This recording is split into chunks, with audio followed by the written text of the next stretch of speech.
Bonjour mes bien-aimés, Lambert Lakiste, je suis très heureux d'être de retour dans les réseaux sociaux après une longue période d'absence. J'étais toujours actif dans le Seigneur bien sûr, mais pas dans les réseaux sociaux. La Bible déclare qu'il y a un temps pour tout, un temps pour tout. Donc j'avais pris un temps pour me ressourcer, un temps pour passer du temps avec la famille, permettez-moi cette expression, un temps pour me reposer aussi, mais j'étais toujours actif. Je conseillais, je priais, j'intercédais, je faisais beaucoup de choses aussi dans le Seigneur. Merci à tous ceux qui m'ont écrit pendant ce temps d'absence. Mais je vous dirais que même si je suis absent sur les réseaux sociaux, j'ai une chaîne YouTube, j'ai des vidéos sur Facebook que vous pouvez toujours consulter. Donc n'attendez toujours pas d'avoir des nouvelles vidéos. La parole de Dieu ne pourrit jamais, la parole de Dieu n'expire jamais. Alors, prenez le temps de creuser, d'aller chercher même les anciennes vidéos d'il y a 1 an, 2 ans. Allez les écouter, les réécouter parce que la parole de Dieu est vivante. Et à chaque fois que vous écoutez encore une vidéo, Dieu vous parle à nouveau. Vous allez saisir d'autres choses. Il y a une richesse dans la parole de Dieu. Alors, je vous recommande de ne toujours pas attendre des nouvelles vidéos. Et surtout, vous-même aussi, allez dans la parole de Dieu, méditez, creusez, lisez-la. C'est comme ça que vous allez grandir, c'est comme ça que vous allez vous développer. Alors, mon message aujourd'hui, c'est quoi? Un coup de gueule. Mon coup de gueule. Pourquoi? Parce qu'il y a trop de stupidité dans les églises de réveil en général. Trop de chrétiens sont devenus stupides. Trop de chrétiens, je ne sais pas ce que leur est arrivé. C'est comme s'ils ont été envoûtés. Vous avez des docteurs, des professeurs, des gens de toutes sortes de professions. Mais quand ils arrivent dans l'église, ils deviennent comme hypnotisés, aveuglés. Ils croient généralement tout ce qu'on leur dit parce que le pasteur est un homme de Dieu. Alors aujourd'hui, je voudrais adresser ce problème parce qu'il y a trop d'abus dans les églises aujourd'hui. Et s'il y a une chose qui me ronge, c'est l'ignorance. Parce que Osée 4,6 dit « Mon peuple périt parce qu'il manque de connaissances. » Et aujourd'hui, beaucoup de serviteurs, des gens qui se disent serviteurs de Dieu, utilisent cette ignorance pour s'enrichir, pour enseigner toutes sortes d'hérésies, de fausses doctrines au peuple de Dieu. Et les gens croient bêtement. Aujourd'hui, tu ne peux même pas exposer ces pasteurs parce que tu vas t'attirer des foudres sur toi. Les gens vont te traiter de tous les mots. Tu es jaloux de mon pasteur. Tu es ceci parce que tu ne le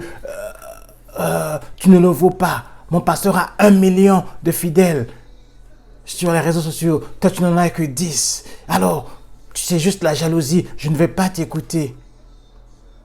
Oui, les gens sont devenus aveugles. Ils ont perdu cet esprit critique.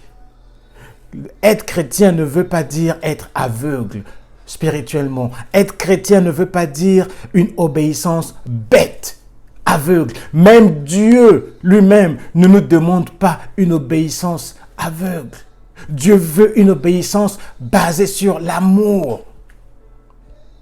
J'aime Dieu si bien que volontairement je me soumets à lui, volontairement je lui obéis parce que je sais ce qu'il a fait pour moi.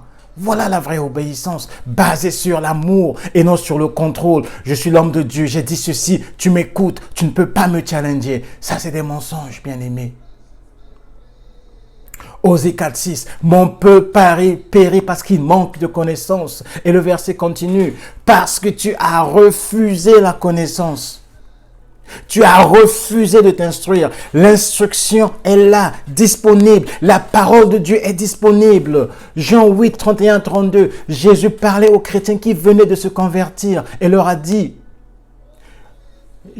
aux Juifs qui venaient de se convertir, si vous demeurez dans mes enseignements, vous connaîtrez la vérité et la vérité vous rendra libre. Trop de chrétiens aujourd'hui, trop de personnes ne veulent pas prendre le temps d'aller creuser.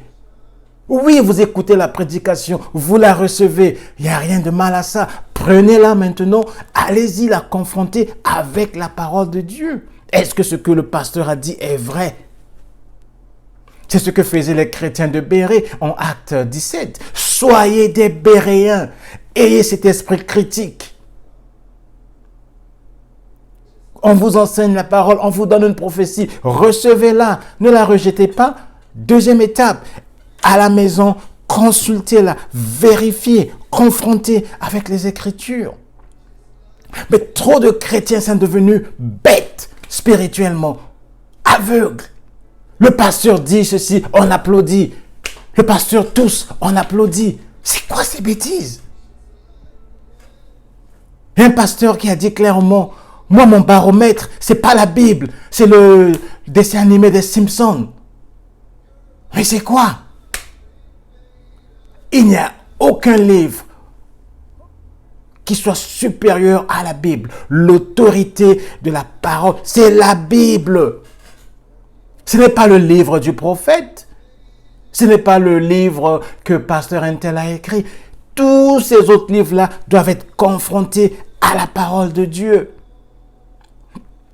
Un autre pasteur dit, moi je sors de mon corps, mais pour aller faire du bien. Toi tu sors de ton corps pour aller faire du mal. Et les gens applaudissent. Le voyage astral est satanique. Ça vient pas de Dieu. Aucun chrétien ne peut sortir volontairement de son corps. C'est faux. Si ton pasteur le dit clairement, c'est que c'est un occultiste. Voilà la vérité. Va creuser. Cherche dans la parole de Dieu. Qui as-tu vu qui est sorti de son corps volontairement? Paul a eu une expérience, mais c'était pas volontairement. L'apôtre Jean, c'était pas volontaire. Arrêtez, chrétiens. Un autre prophète qui dit, j'ai beaucoup d'argent, alors j'aimerais laisser un héritage. Alors, donnez-moi vos enfants, vos jeunes filles, pour que je fasse des enfants avec eux et qu'ils portent mon nom. Comme ça, ils auront part à mon héritage. Et bêtement, vous donnez vos enfants. Le prophète va coucher avec combien de filles? 10, 15, 20, un homme marié. Mais ça ne va pas dans votre tête. Réfléchissons, chrétiens. Ça m'énerve, l'ignorance. Réfléchissons. Quand quelque chose ne tient pas, confrontez-la à la parole de Dieu. Rejetez tout de suite. C'est pas parce que c'est un prophète, c'est pas parce qu'on l'appelle apôtre, c'est pas parce qu'on l'appelle je sais pas qui. Et il a fait des miracles. Les miracles ne veulent rien dire. Jésus en a fait des miracles et des miracles. Mais combien de gens ont cru en lui? Ils l'ont crucifié. Beaucoup l'ont rejeté. Et pourtant c'était le Fils de Dieu. Alors, à plus forte raison moi, à plus forte raison un simple humain. Ce n'est pas parce qu'on l'appelle prophète, pasteur, que vous devez l'écouter bêtement, aveuglement. Non, chrétien, développez cet esprit critique. Si ton pasteur, tu le confrontes avec la parole de Dieu, il se fâche contre toi, il y a un problème. Ne te laisse pas intimider par lui. Tu es un enfant de Dieu aussi, comme lui. Il y a un autre qui vous enseigne sur l'évangile du goûter et voir. Avant de d'épouser une femme, tu dois la goûter. Tu dois voir son corps, goûter. Mais c'est quoi cette bêtise?